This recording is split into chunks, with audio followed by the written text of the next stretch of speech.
हरे कृष्णा। आइए श्री प्रभुपाद जी के उपदेशामृत का पान करें। पहले गुरुदेव को प्रणाम करें। नमो विष्णुपदाय राधिकाय प्रियात्मने श्रीमद् भक्ति वेदांत नारायण गोस्वामी इति नामने। श्री कृष्ण लीला कथने सुदक्षम औदार्य माधुर्य गुणेश युक्तम वरम वरेण्यं पुरुषं महांतं नारायणं त्वां शिरसा नमामि।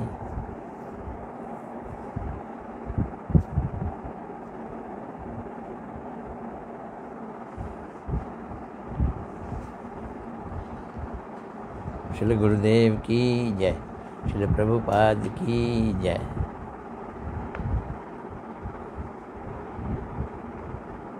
आज का पहला प्रश्न है,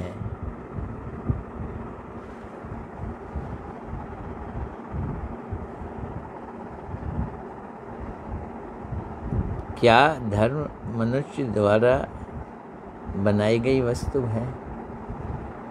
श्री प्रभुपाद जी ने शब्द यूज़ किया है, क्या धर्म मनुष्य द्वारा श्रेष्ठ वस्तु है? मनुष्य बनाता है धर्म को।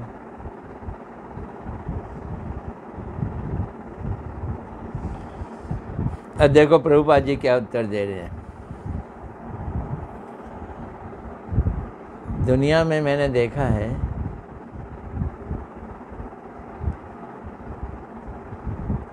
ऐसा कई जगह मान्यताएं हैं, अरे भगवान कोई चीज़ नहीं है, ये तो मनुष्यों की बनाई हुई है। धर्म क्या है? धर्म सुचारू रूप से मानव जीवन चल सके इसलिए मनुष्यों ने रूल्स बनाए हैं, लेकिन कोई धर्म नहीं है। लेकिन सच्चाई क्या है? सच्चाई ये है, क्या धर्म मनुष्यों के द्वारा बनाया गया है? नहीं, कभी नहीं। सुनो श्रीमद् भागवत क्या कहती है। श्रीमद् भागवत कहती है,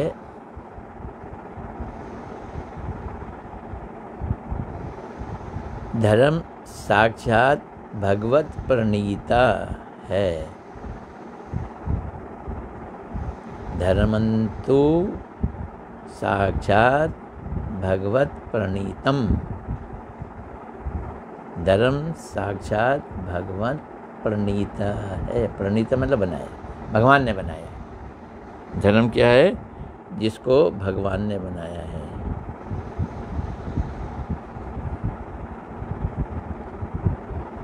भृगु आदि सत्व गुण प्रधान ऋषिगण भी ये नहीं जानते, देवतागण भी नहीं जानते, सिद्धगण, असुरगण, मनुष्यगण कोई भी नहीं जानते। विद्याधर और चारण आदि, इनकी बात क्या बताऊं, क्या नहीं जानते कि धर्म बनाने वाले कौन है? स्वयं भगवान है। इसलिए गीता में भगवान कहते हैं, धर्म संस्थापनार्थाय संभवामि युगे युगे। धर्म की स्थापना करने के लिए मैं युग युग में आता हूँ।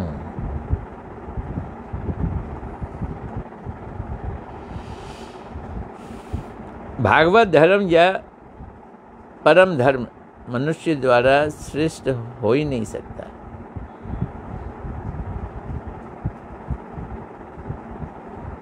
लोकल धर्म हो सकते हैं मनुष्य बना दे। जैसे एक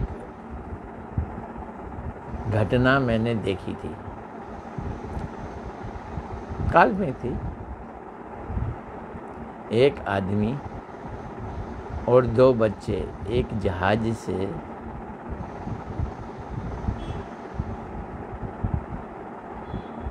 एक द्वीप में छूट गए। जहाज खराब हुआ, द्वीप में सब उतर गए, फिर सब चढ़ गए, जहाज चला गया। एक बुजुर्ग आदमी और 2 बच्चे वो रह गए द्वीप में। अब वो दोनों बच्चे उस आदमी के शरण में आ गए। अब वो आदमी जंगलों में घूमे, फल फूल लाए, बच्चों को खिलाए, लकड़ी काटे। धीरे धीरे उसने एक मशान बना लिया, उसके ऊपर रहने का स्थान बना लिया। तो एक बार क्या हुआ कि वो तीनों जने घूमते घूमते घूमते घूमते एक पहाड़ के छोटे से कंदरे में घुसे। कंदरा मतलब सुरंग समझ लो, और सुरंग के उस पार चले गए। उस पार क्या देखा उन्होंने, उस पार जंगली लोग थे, मनुष्य थे पर जंगली। वो इन तीनों को मारने के लिए दौड़े। ये तीनों भागे। अब जब ये भागे तो जंगली लोग भी घुस गए उस सुरंग से अंदर, इनके द्वीप में आ गए।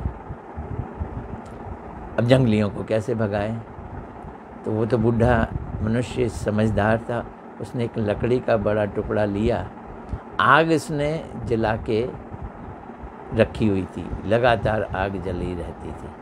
उसने एक लकड़ी के टुकड़े में आग जलाई और उन आदमियों को डराना शुरू कर दिया। वो लोग आग से बहुत डरते थे और डरते डरते धीरे धीरे उसने सबको वहाँ से बाहर निकाल दिया। और उसके बाद उसने उस सुरंग के दरवाजे पे आग जला दी और अब उन बच्चों को कह दिया, ये तुम्हारा धर्म है कि रोज़ सुबह लकड़ी लेकर इस आग में डालो ताकि आग जलती रहे, तुम बचे रहो। वो जब तक वहाँ रहे इस कार्य को उन्होंने धर्म पूर्वक निभाया। ये धर्म मनुष्य का बनाया हुआ धर्म, अपनी रक्षा के लिए।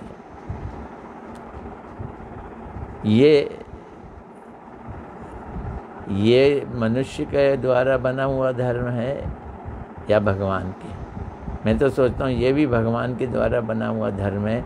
दिमाग तो भगवान ने दिया ना कि ऐसा करो।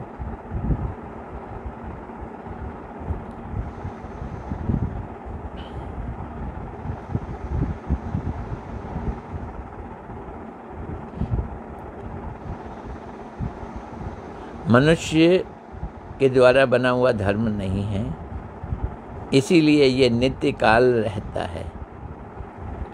वह अपरिवर्तनीय है और अखंडनीय है। इसका खंडन नहीं होता, ये अपरिवर्तनीय है, इसका परिवर्तन भी नहीं होता।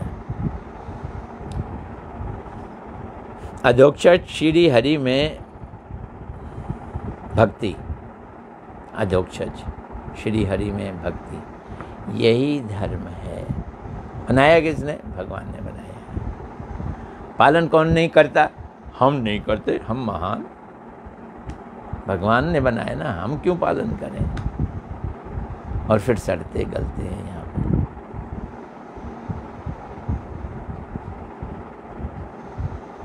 इसके अतिरिक्त अन्य मनोकल्पित जिन सभी धर्मों का जगत में प्रचार हुआ है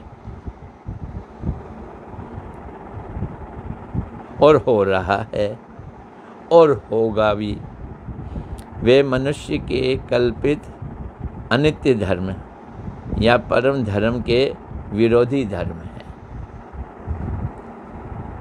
गाय का मांस खा जाओ, ये धर्म ही मान रहे हैं। पशुओं की बलि दो, ये धर्म मान रहे हैं। ये सब धर्म जो हैं मनुष्यकृत हैं। इसलिए भागवत धर्म परम धर्म या आत्म धर्म के साथ देह धर्म और मनोधर्म का एकाकार नहीं हो सकता। अब वर्णाश्रम धर्म जो है ये भी भागवत धर्म नहीं है, लेकिन ये समाज को दृढ़ बनाने के लिए बहुत ज़रूरी है। अतः भगवान कृष्णचंद्र ने गीता में अन्य सभी धर्मों को परित्याग करने के लिए कहा है, सर्वधर्मान परित्यज्य, यहाँ तक कि वर्ण आश्रम धर्म को भी परित्याग कर दो। भगवत आश्रय नित्य धर्म को ग्रहण करने का उपदेश दिया है भगवान ने। कौन सा धर्म? नित्य धर्म। भगवत आश्रय नित्य धर्म को ग्रहण करने का उपदेश दिया है। सर्वधर्मान परित्यज्य माम एकम शरणम व्रज अहम तमाम सर्वे पापेभ्यो मोक्षयिष्यामि मा शुचः। बड़ा मशहूर प्रसिद्ध श्लोक गीता का।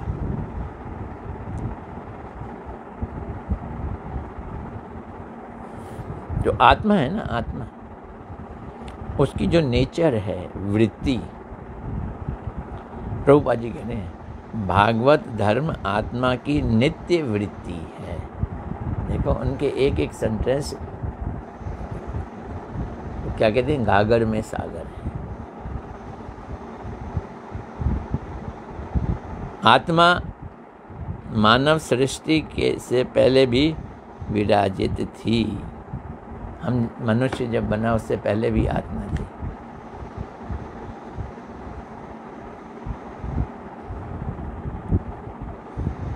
उसी नित्य आत्मा की वृत्ति भक्ति है, वही धर्म है और नित्य है।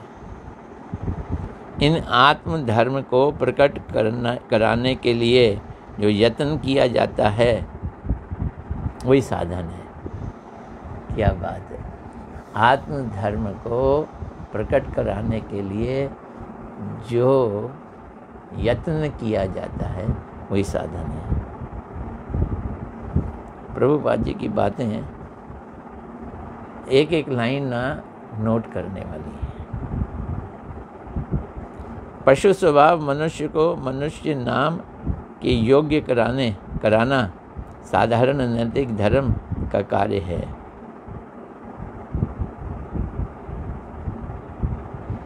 अब हमारी नेचर पशुओं जैसी है,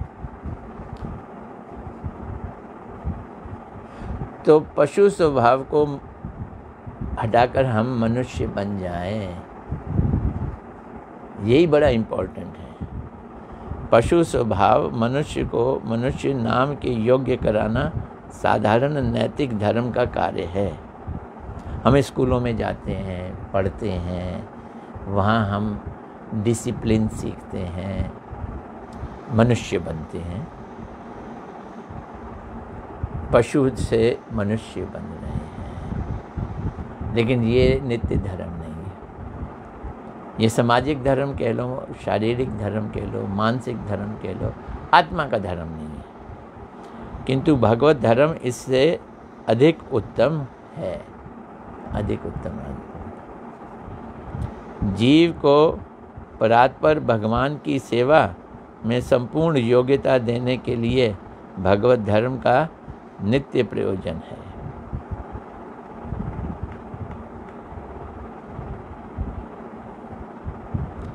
एक ही बात में भगवत धर्म में मनुष्य या प्राणी का सुविधावाद नहीं है। उसमें अधोक्षज भगवान का 16 आना। प्रभुपाद जी पुराने ज़माने में 1 रुपये के 16 आने होते थे, अभी 100 पैसे, तो 100 पैसे की जगह 100% कह सकते हैं। तो 1 रुपये के हिसाब से 16 आने। 16 आना नित्य सुख अन्वेषण है।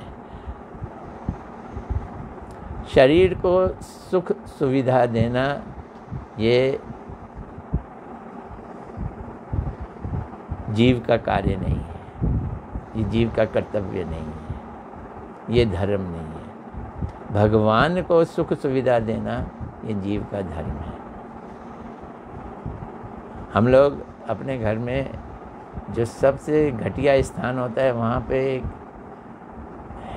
हैंगिंग कर लेते हैं, भगवान का मंदिर बना देते हैं।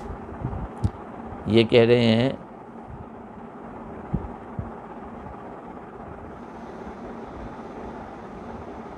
भागवत धर्म मनुष्य या प्राणी का सुविधावाद नहीं है।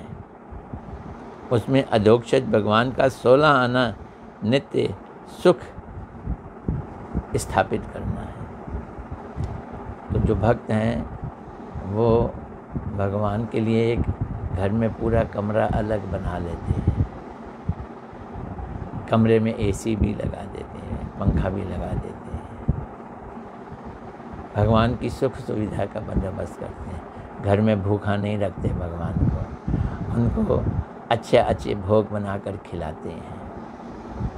भगवान की सुख सुविधा का खोज, वही यथार्थ सुख या अक्षय सुख प्राप्ति का उपाय है। तो भगवान को सुख दो तो तुमको यथार्थ सुख मिलेगा और वो सुख अक्षय होगा, उसका नाश नहीं होगा, अक्षय सुख की प्राप्ति होगी।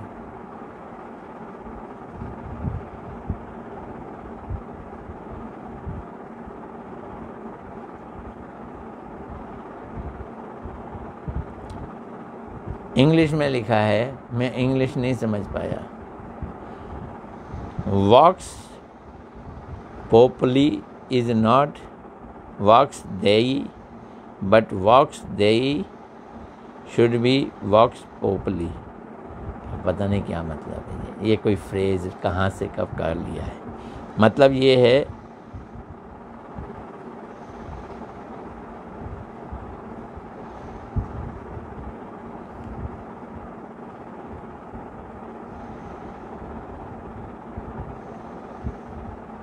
परमेश्वर की वाणी सज्जन मत होनी चाहिए। परमेश्वर की वाणी गुणमत नहीं होनी चाहिए। ये इस फ्रेज का अर्थ है। मतलब क्या हुआ? मतलब ये है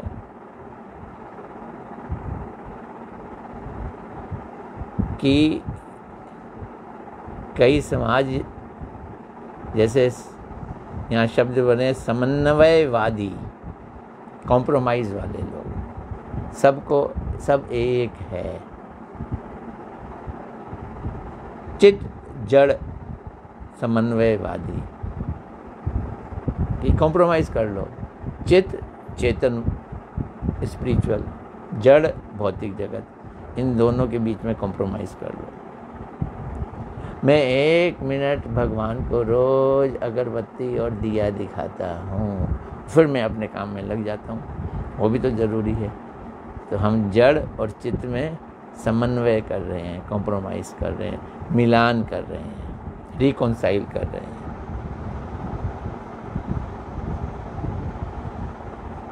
तो ये समन्वयवादी ये क्या कहते हैं? ये एक नई थ्योरी देते हैं। क्या थ्योरी देते हैं? जितना मत उतना पथ। जैसे जिसका मत है वैसे ही उसका पथ है। जितने भेजे उतने मत उतने ही पथ।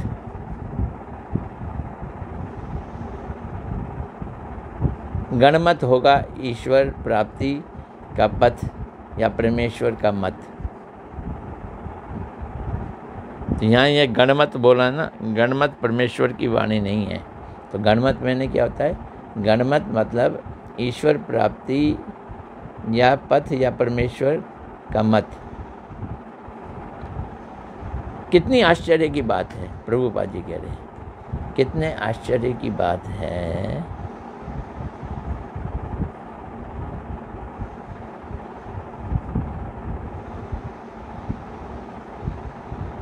जहाँ गणमत प्रियता ही धर्म है, वहाँ परमेश्वर की प्रीति निर्वासित है।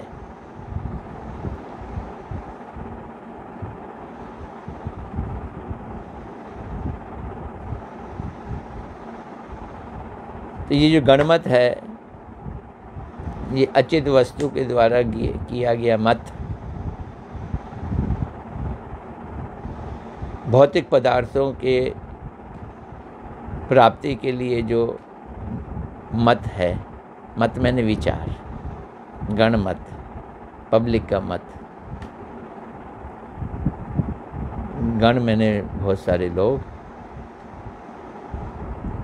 ये जो मत है भीड़ का मत, वो परमेश्वर की प्रीति को निर्वासित करता है। उस मत में भगवान की प्रीति निर्वासित हो जाती है, घर से बाहर निकाल दी जाती है। यहाँ जगत के लोगों का समर्थन यथार्थ सत्य को निर्धारण की कसौटी है, वहाँ अकृत्रिम सत्य छिपा हुआ है।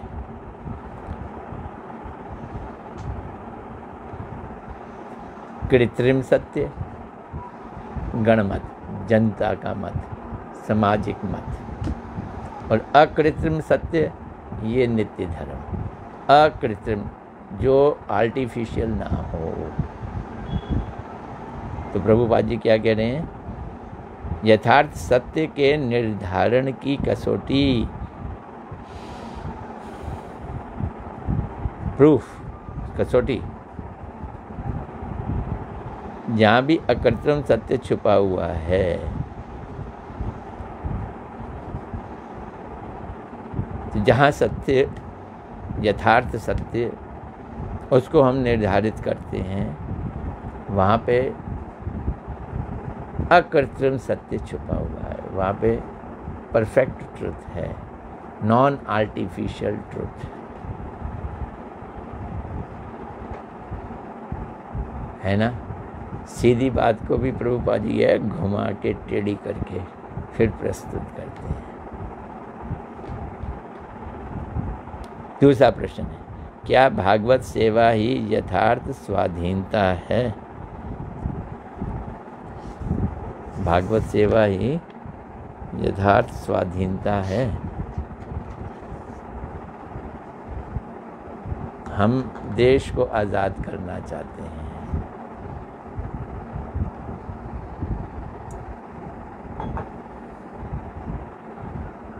हम अपने आप को स्वतंत्र करना चाहते हैं,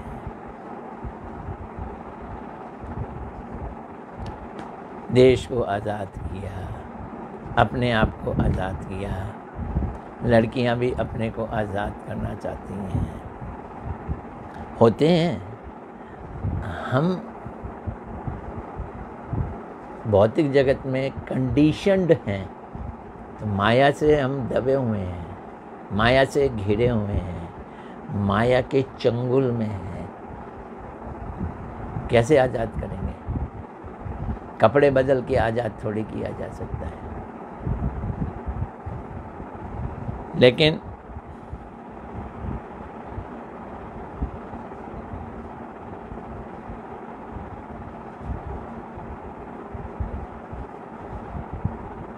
क्या भगवत सेवा ही यथार्थ स्वाधीनता है? ये प्रश्न है। हाँ, सेवा करो भगवान की, खुद स्वतंत्र हो जाओ, बंधनों से मुक्त हो जाओ। हम इतने माया अधीन और पराधीन हैं कि अपनी रक्षा स्वयं नहीं कर सकते, हम पराधीन हैं। इसलिए पार्थिव क्षमता को विश्वासघातनीय जानकर श्रीमद् भागवत ने एकमात्र अनुक्षण भगवत अनुशीलन के लिए उपदेश दिया है।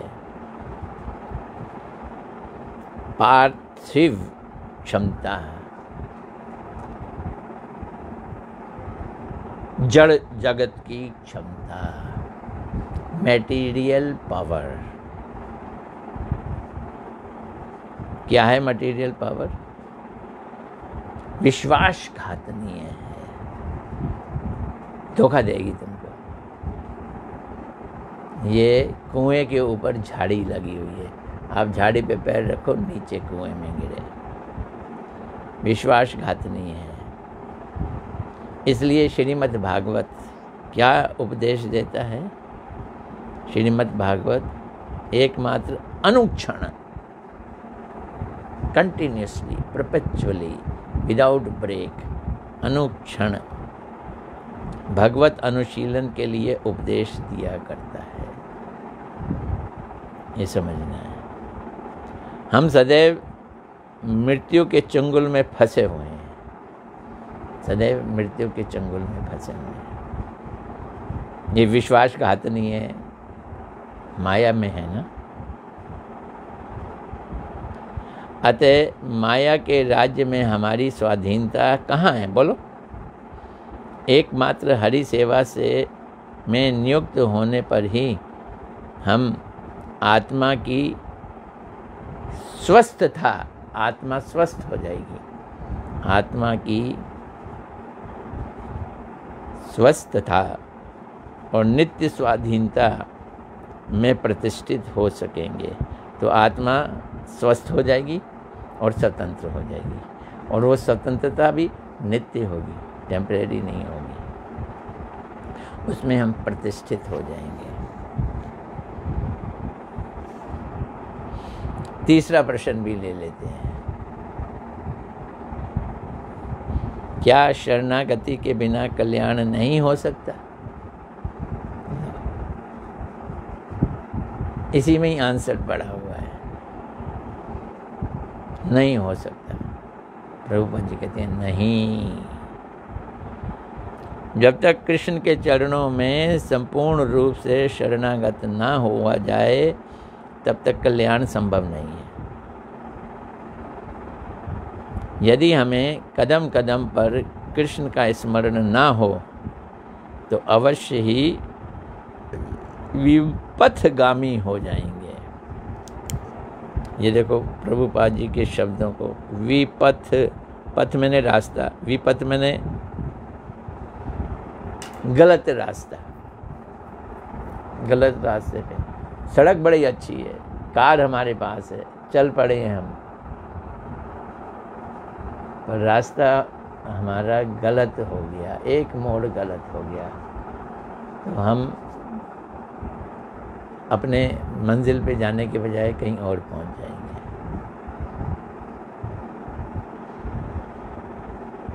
हम विपथगामी हो जाएंगे।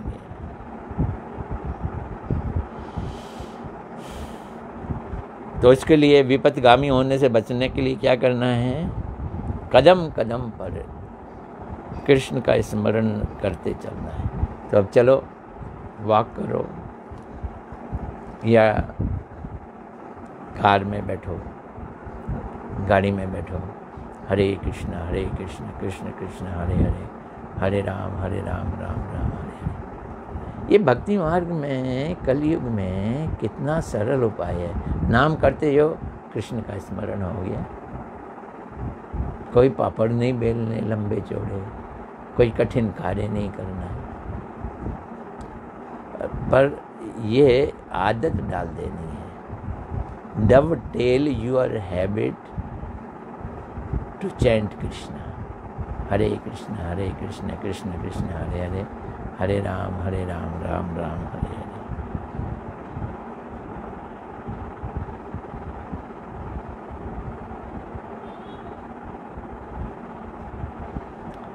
जड़ ज्ञान के द्वारा मैं एवं मेरा का भाव प्रबल रहने पर अवश्य ही विपदग्रस्त होना पड़ता है। बीएससी कर ली, एमएससी कर ली, पीएचडी कर ली, इंजीनियरिंग कर ली, ये जड़ ज्ञान है सारा का सारा। पायलट बन गए, हवाई जहाज चलाना सीख लिया, हवाई जहाज बनाना सीख लिया, इन सब से हम सुखी नहीं होते, विपदग्रस्त हो जाते हैं, परेशान होते हैं। हम जगत को भोग करने वाले हैं, ये कुबुद्धि हमारे अंदर आ जाती है जड़ीय ज्ञान से। इस कुबुद्धि के होने पर अवश्य ही अधपतन हो जाएगा। हम चेतन वस्तु हैं, जगत अचेतन वस्तु है, यही चीज़ जानने की है। जगत अचेतन है तो भौतिक ज्ञान भी अचेतन का ज्ञान है, इससे फायदा नहीं है। हम जिसे भोग कर सकते हैं इस भौतिक जगत में, वो सारी चीज़ें जड़ है, सब चीज़ें जड़ है। मकान जड़ है,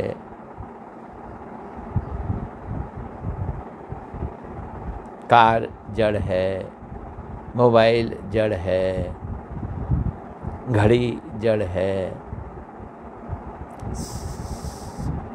पत्नी जड़ है, बच्चे वो भी जड़ हैं, और तो और अपना शरीर वो भी जड़ है।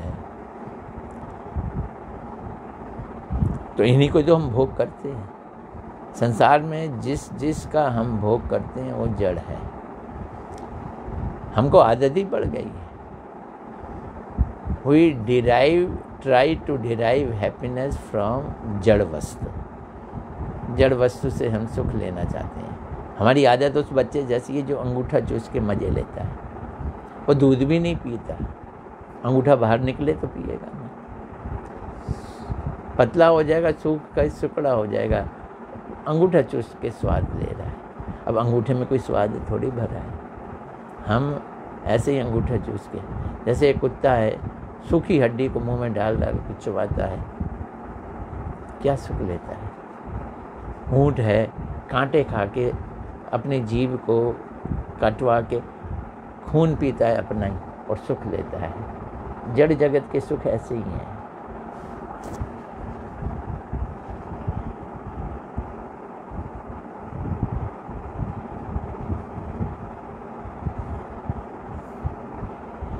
हम अपने स्वरूप, क्या स्वरूप, जीवेरे स्वरूप होए कृष्णेर नित्य दास, भगवत दास। भगवत दासत्व को भूल कर जगत की वस्तुओं को अपने भोग के लिए समझकर भोक्ता अभिमान के वशीभूत हो जाते हैं। या तो भगवान की सेवा का अभिमान आएगा या जड़ जगत की वस्तुओं को भोगने का अभिमान आएगा।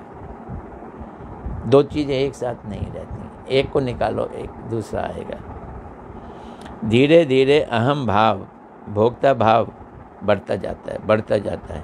कितना बढ़ जाता है, अंत में आदमी ये कहने लगता है मैं भी भगवान हूँ। At least I am potential God, मैं भगवान हूँ।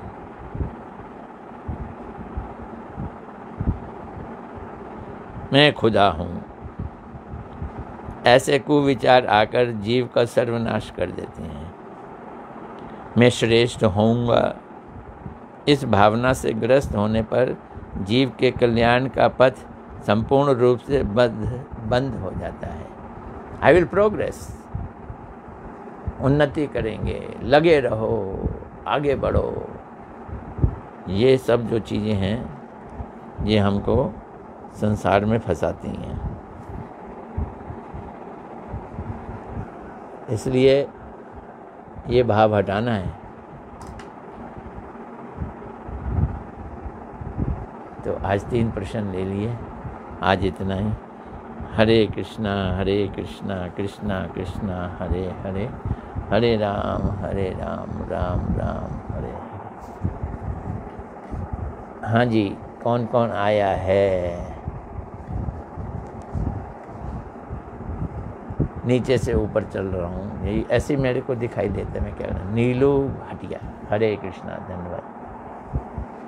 मीना शर्मा जी आई हैं, हरे कृष्णा, धन्यवाद। धमाल कृष्ण प्रभु जी, हरे कृष्णा, धन्यवाद।